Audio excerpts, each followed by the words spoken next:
Hi friends, welcome back to another episode of Generation Tech. My name is Alan. Today I want to talk to you guys about the Stark Hyperspace War. This was a small regional conflict that was very much a warning sign of the trouble that would later engulf the galaxy during the Separatist Crisis and, of course, the Clone Wars. Our story begins in the Outer Rim in 124 BBY. The Galactic Senate created a free trade zone in the Outer Rim to encourage capital investment from corporate entities to develop commerce and infrastructure. Lacking the funds and political motivation to do it themselves, the Republic more or less neglected the Outer Rim, allowing it to become a haven for criminals, pirates, and political outcasts. This more or less started after the Ruusan Reformation 1,000 years before, when the entire federal military was demilitarized. Without safety and security, there was no economic output or stability in the Outer Rim. Several megacorporations like the Intergalactic Banking Clan and Corporate Alliance began investing in the region, setting up operations, taking advantage of the free trade zone. But no one piled in as much resources as the Neimoidian cartel known as the Trade Federation. The Neimoidians quickly started up numerous operations in the Outer Rim and aggressively went after the competition and even ended up establishing the Trade Defense Force, a quasi-military organization that was known for fighting off pirates as much as they were known for acting as debt collectors. By 67 BBY, the Trade Federation's domination of the Outer Rim began worrying the Jedi Order, and even calls for reform of the Free Trade Zone began reaching the Senate in Coruscant. The Trade Federation was now in economic control over hundreds of star systems, and there were widespread accusations of price gouging once they kicked out local competitors. And so the Senate opened up the Free Trade Zone, allowing other companies to challenge these monopolies. The secretive financial organization Damask Holdings lobbied on behalf of the Trade Federation. The leader of the lobby was none other than Darth Plagueis, master of Darth Sidious.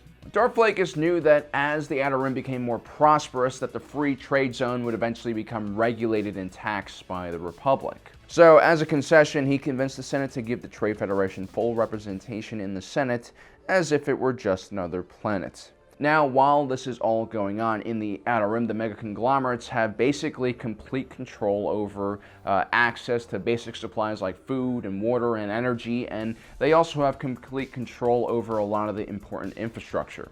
Companies like the Trade Federation would mine, farm, and harvest raw materials from the Outer Rim, bringing it to the core worlds for processing, manufacturing, and then return those goods back to the Outer Rim at a ridiculously inflated price. It's kind of like the story of the Ivory Coast cocoa farmers who have never tasted chocolate because they couldn't afford it. Now, with the Jedi and judicial spread thin across the galaxy and the Senate basically unable to do anything to stop this, one young pirate by the name of Iko Stark saw an opportunity to become a Robin Hood-like figure.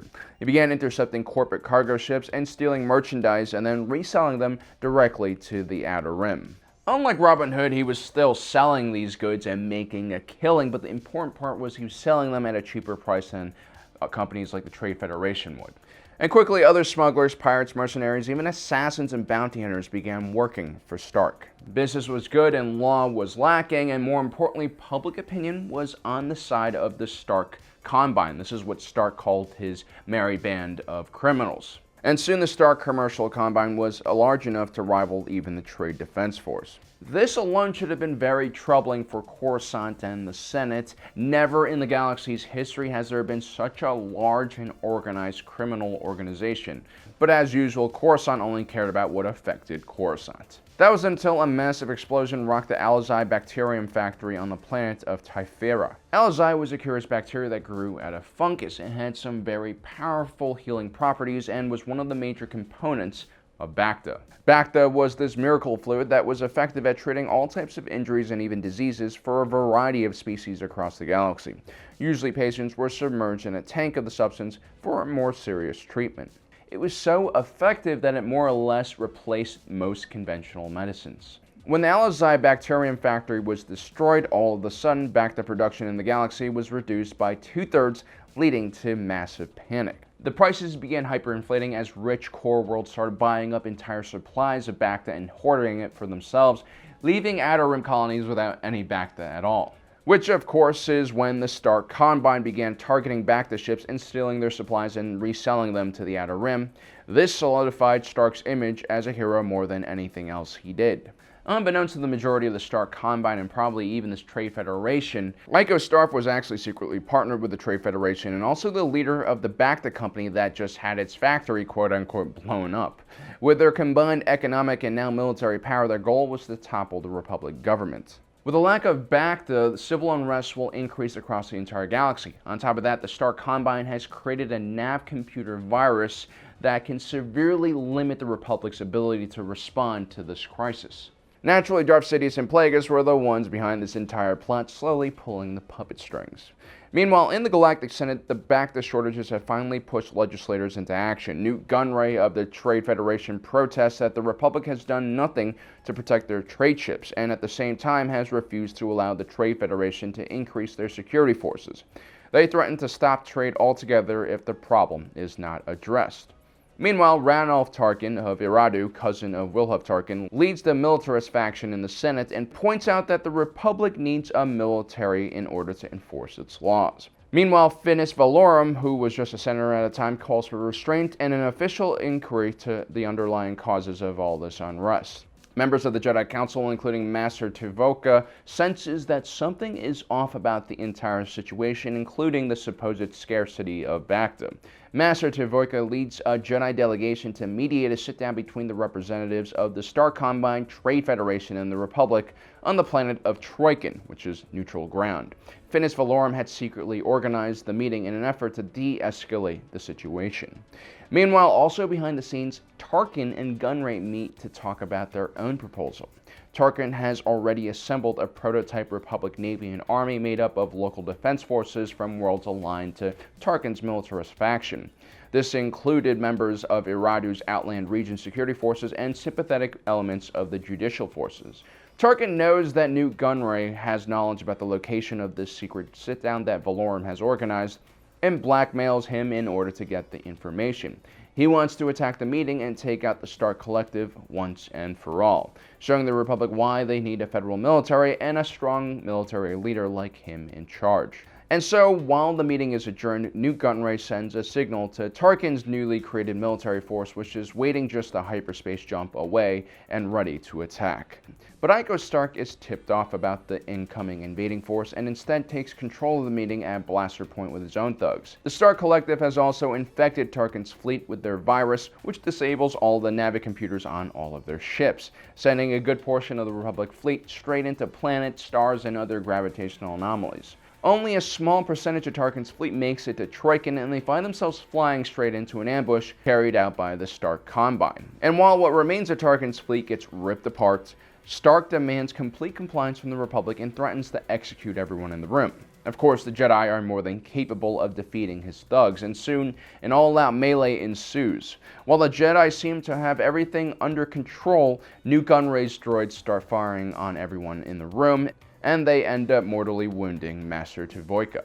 To make matters even worse, Stark escapes the second the fighting starts with his lieutenants. Meanwhile, in space, the so-called Republic Navy is down to a quarter of its strength. The pirate fleet has also shot down several vulnerable transport ships full of ground troops. Finis Valorum comes up with a plan and contacts Tarkin. He tells him to launch all of his escape pods and send whatever ground forces he has remaining to an abandoned spice mine on Troikan. They can reinforce the location until backup arrives. Tarkin, whose own ship is now heavily under fire, has no choice but to obey the order. The Jedi delegation also escaped the meeting on their own cruiser, but unfortunately Master Tuvoka soon expires from his wounds due to a lack of Bacta. The scene at the rendezvous point near the spice mine on Troikan was chaotic. All around, escape pods were crashing to the ground along with debris from the space battle above. The survivors were trying to gather whatever equipment they could before running for the caves as pirate ships started strafing them from the sky. The whole scene has a very Dunkirk-like vibe to it. But things are also falling apart in the pirate camp. The Collective is no military force, and such a brazen attack not only on the Trade Federation, but the Republic and the Jedi will surely have consequences. Stark's lieutenants are on the verge of mutinying against him. Still, he somehow manages to convince his forces to launch an all-out attack against the Republic, who were now held up in the caves. Despite being outnumbered, the Republic held the high ground and ultimately beat back the pirate forces' first attempt to overrun them. But the situation remains grim. The Republic forces are cut off, running out of food and water, and have almost no Bacta to treat the wounded.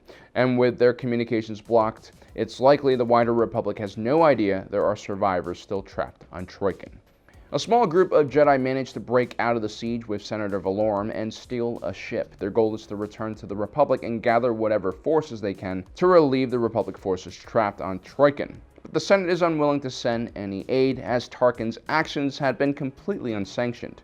Instead, the Jedi must rely on a more unorthodox plan. They approach Newt Gunray and blackmail him. They threaten to reveal the Federation's role on the Bacta crisis unless the Trade Federation provides freighters for the Jedi to use to launch a rescue attempt for the people trapped on Troikan. The Stark Combine, which was already falling apart due to infighting, fell apart as soon as the Jedi arrived and were completely routed, finally putting an end to the Stark Hyperspace War. Now, the Stark Hyperspace War was one of the earlier attempts by Darth Plagueis and Darth Sidious to completely discredit the Republic and destabilize the Outer Rim. Carefully hidden in the shadows, they took advantage of the incompetence of the Republic combined with the greed of corporate interests to exacerbate the growing issues and disparities that were continuing to divide the Outer Rim from the center of the galaxy. The survivors of the Stark Hyperspace War would bear terrible scars and disfigurements as a result of the manufactured Bacta shortage.